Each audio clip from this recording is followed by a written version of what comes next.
Bonjour à tous et bienvenue sur ma vidéo récap et actualité de mon portefeuille pour mai. Au sommaire, nous allons voir les dividendes versés par an, puis nous allons faire un focus sur le rendement et la croissance des dividendes du portefeuille.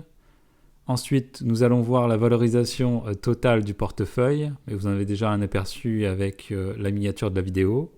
Nous focaliserons notre attention sur les dividendes versés du mois, ainsi que mes achats du mois. Et ensuite, nous parlerons des sociétés qui ont annoncé leur augmentation de dividendes qui sont dans mon portefeuille. Et enfin, je ferai aussi un point sur l'action Lowe's pour vous expliquer 2-3 trucs au niveau du bilan financier. Au 1er juin, j'ai donc touché pour l'année 2023 3 870 €. Donc il s'agit de dividendes bruts pour le PEA plus les dividendes nets du CTO moins la taxe sur les actions US de 15% que je vais récupérer en crédit d'impôt l'année prochaine. Les dividendes prévisionnels bruts s'élèvent à 11 437 €. La valorisation totale du portefeuille au 1er juin 2023 est de 283 007 €. Donc j'ai bien 3 comptes, PEA, PEA PME, CTO. Le PEA PME, il y a juste 15 € de liquidité. Je n'ai pas investi dans cette enveloppe fiscale. Les liquidités du portefeuille s'élèvent à 11 688 € et pour ce mois-ci, j'ai fait un apport de 4 107 €.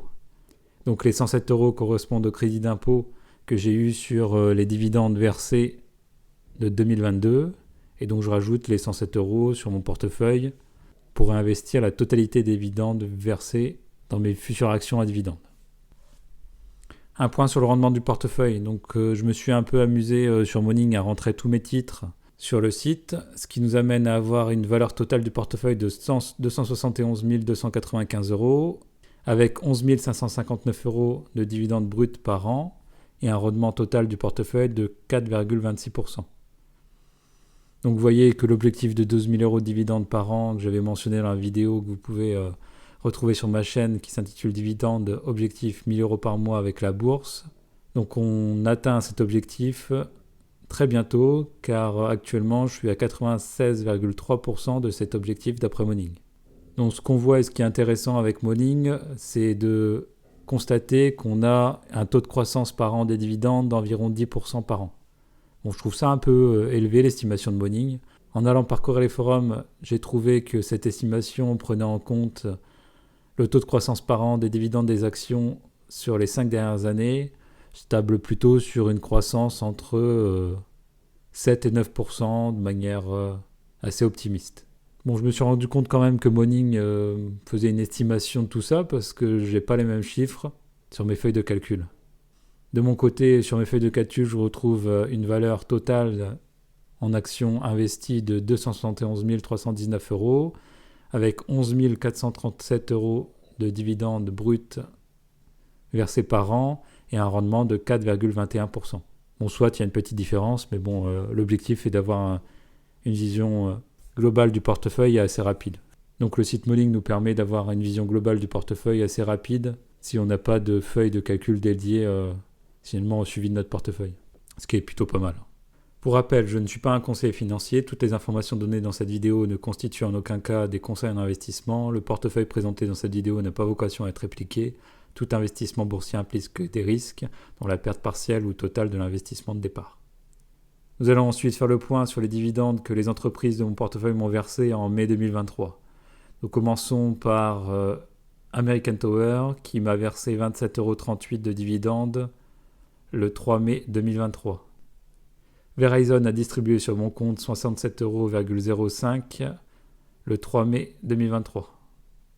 Bouygues, l'un des plus gros dividendes ce mois-ci, donc 1224 € qui m'ont été versés le 5 mai 2023. Je rappelle, Bouygues est une entreprise française qui détache son dividende en une fois. C'est pour ça que le rendement nous permet d'avoir une sacrée somme de dividendes en une fois au mois de mai 2023.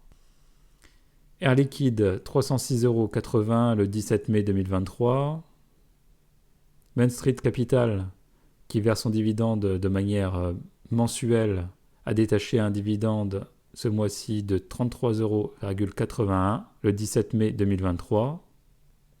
OB ensuite m'a versé 177,80 € le 23 mai 2023.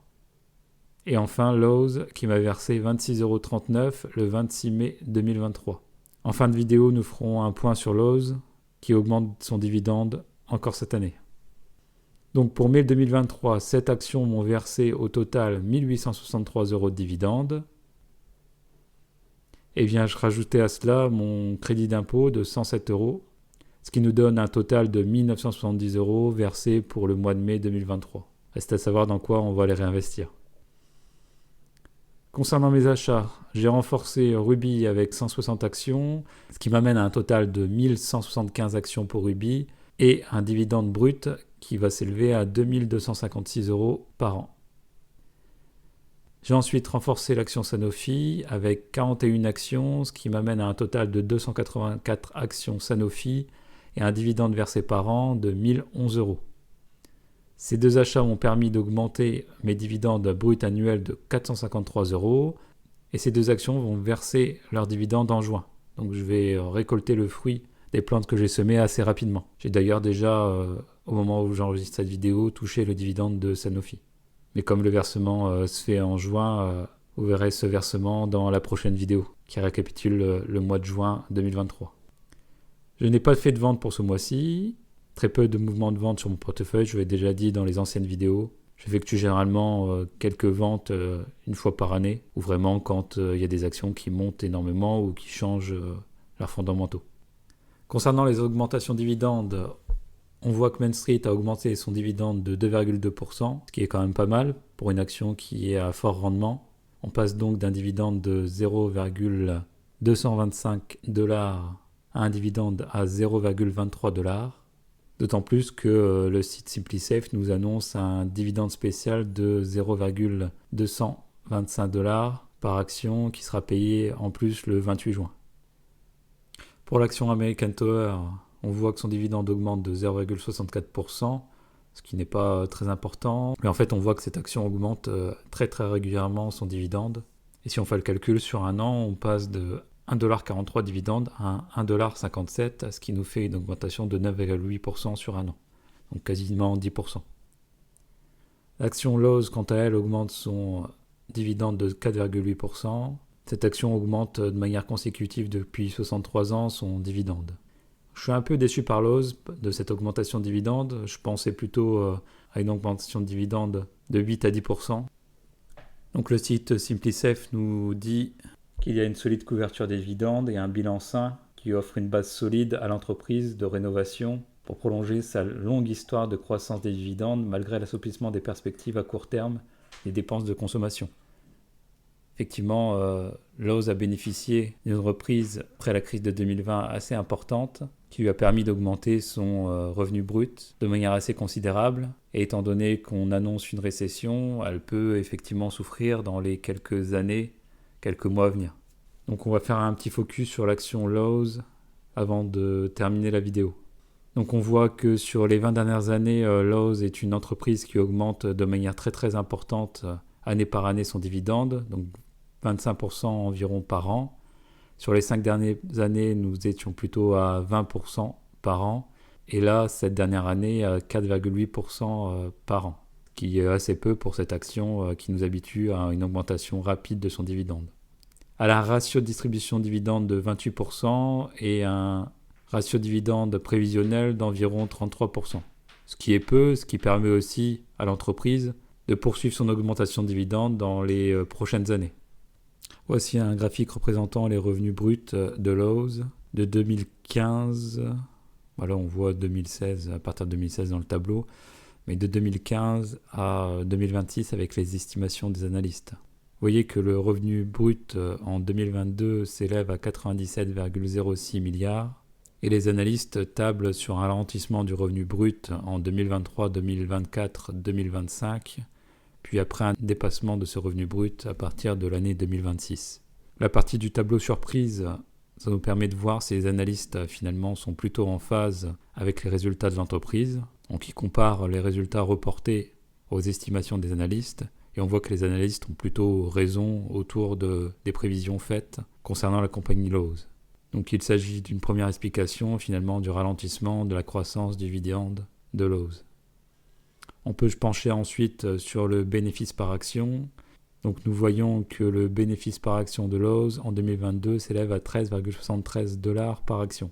Tout comme le revenu brut, les estimations des analystes sont plutôt correctes, convenables, sauf peut-être en 2017 où il y avait quand même 2,73% de différence. Le bénéfice par action de Lowe's sera supérieur dès 2024, puis augmentera vraiment en 2025-2026 pour atteindre les 18,63 $ par action, ce qui est quand même une augmentation conséquente. Donc le bénéfice par action, pour rappel, il s'agit du bénéfice net moins les dividendes sur actions préférentielles, ce que ne distribue pas Lowe's, il me semble, d'après mes recherches, sur le nombre d'actions ordinaires en circulation à la fin de la période donnée. Donc là, s'il n'y a pas de disposition d'actions préférentielles et que le revenu brut diminue, il se peut que la société puisse optimiser l'écart entre le revenu brut et le revenu net, ou que finalement le nombre d'actions en circulation diminue. Et ce que nous allons voir dans la prochaine slide, c'est que la compagnie Lowe's rachète massivement ses actions depuis déjà quelques années. Nous voyons que Lowe's a racheté 14,12 milliards d'actions en 2022 et 13,01 milliards d'actions en 2021, ce qui est assez conséquent, notamment par rapport à son revenu net. Et comment expliquer finalement cette différence entre les milliards dépensés pour les rachats d'actions et finalement le revenu net qui n'est pas aussi conséquent. En fait, l'action Lowe's s'est endettée pour racheter ses actions et notamment en 2022 a contracté une dette long terme de 8,80 milliards. Tout ça permet à l'action Lowe's de dégager un free cash flow positif de 6,76 milliards en 2022. Pour aller plus loin, ce que je vous conseille dans les actions que vous suivez, c'est d'aller voir les rapports annuels pour essayer de comprendre l'explication que fournit Lowe's finalement à sa politique de rachat d'actions. Vous pouvez trouver ce rapport annuel sur le site de Lowe's. Il suffit de taper rapport annuel ou 10K Lowe's. Donc dans le rapport annuel, ce qu'on peut voir, c'est que Lowe's a contracté plusieurs dettes avec un taux d'intérêt fixe aux alentours de 4,8%, avec des dates de maturité allant de 2032 allant jusqu'à 2062. Ici, nous voyons dans le rapport annuel que Lowe's a un ROIC de 30,4% et un ROE de 26,6%. Le ROE signifie le retour sur capitaux propres et mesure le rendement généré par chaque dollar investi par les actionnaires dans l'entreprise et se concentre sur les capitaux propres de l'entreprise. Il est calculé en divisant le bénéfice net par les capitaux propres. Le ROE se concentre sur la rentabilité pour les actionnaires et évalue la capacité de l'entreprise à générer des bénéfices en utilisant les fonds investis par les actionnaires. Donc, on voit finalement avec l'action Lowe's, c'est que le ROE est assez important, 26,6%.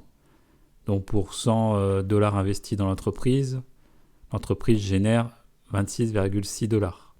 Le ROIC ou ROIC, quant à lui, mesure le retour sur le capital investi. Il permet la mesure du rendement généré pour chaque dollar investi dans l'ensemble du capital investi de l'entreprise, y compris les capitaux propres et la dette. Donc en fait, il prend en compte la dette contrairement au ROE. Il prend en compte à la fois les sources de financement des actionnaires et des créanciers. Le ROIC est calculé en divisant le bénéfice net après impôt par le capital investi, défini comme la somme des capitaux propres et la dette à long terme. Le ROIC évalue la rentabilité de l'ensemble du capital investi de l'entreprise et mesure l'efficacité avec laquelle l'entreprise utilise à la fois les fonds propres et les dettes pour générer les bénéfices. Donc là, nous avons finalement un ROIC à 30,4%. Ce que je peux vous conseiller, c'est d'aller voir la vidéo faite par Xavier Delmas sur la chaîne Zone Bourse, qui explique assez simplement les ratios financiers. On voit donc que l'entreprise Lowe's s'est endettée à un taux fixe de 4,84% pour acheter ses actions, et ces actions lui permettent d'investir dans son propre business avec des retours sur investissement très importants. Donc si on prend en compte le ROE à 26,6% et si on prend en compte le ROIC à 30,4%. Donc il s'agit quand même d'une action intéressante de Lowe's d'investir dans ses propres actions et de faire un rachat massif d'actions en utilisant la dette. Et donc cet effet de levier important pour l'entreprise. Ce qui permet quand même à l'actionnaire de bénéficier d'une appréciation finalement de son investissement dans l'entreprise Lowe's avec la diminution des actions en circulation. Et ce qui permet à l'entreprise d'augmenter son bénéfice par action assez rapidement et assez facilement. Bon, cette technique est plutôt favorisante pour les actionnaires, mais il s'agit de surveiller la dette. La dette a quasiment doublé de 2016 à 2022. Donc il va falloir surveiller que l'entreprise Lowe's n'utilise plus tellement cet effet de levier dans les prochaines années pour lui éviter finalement d'accumuler énormément de dettes. Comment on peut voir si la dette est importante sur cette entreprise? Il s'agit de regarder la capacité de l'entreprise à rembourser sa dette avec les revenus nets générés chaque année. Le revenu net de cette année, donc 2022, est de 6,42 milliards, ce qui permet à l'entreprise de rembourser assez rapidement sa dette en moins de 10 ans. Donc pour le moment, la dette de Lowe's n'est pas un problème selon moi. Le nombre d'actions en circulation a fortement baissé. En 5 ans, Lowe's a diminué son nombre d'actions de 22,4%. Donc ce qui permet un retour aux actionnaires en plus du dividende versé. C'est pour ça que je ne m'inquiète pas trop pour cette diminution de la croissance du dividende. Et je pense que l'entreprise a les capacités d'augmenter encore son dividende dans les prochaines années s'il se concentre sur l'augmentation de dividende et un peu moins sur le rachat d'actions.